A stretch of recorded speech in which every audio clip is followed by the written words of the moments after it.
रायगड जिल्ह्यात दिवाळीनंतर भात कापणीचा जोरदार हंगाम सुरू आहे। मोठ्या प्रमाणात मळे शेती असल्याने कापलेले भात सुकवण्याचा गंभीर प्रश्न आहे। अशातच अवकाळी पाऊस पडत असल्याने कापलेले भात आणि मळण्या भिजत आहेत। अवकाळी पावसाचा पर्यटनावर मोठा परिणाम झालाय।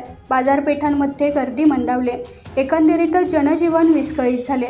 निसर्गापुढे आपण काहीच करू शकत नाही, त्यामुळे शेतकरी राजा देखील कधी एकदाचे हे दिवस जातात याच्या प्रतीक्षेत आहे।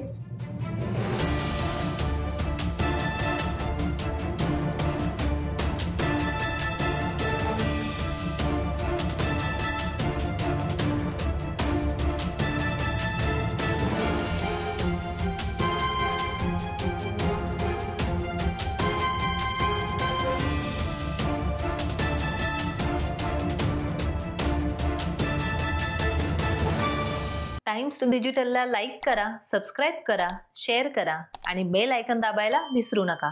पाहत रहा टाइम्स डिजिटल।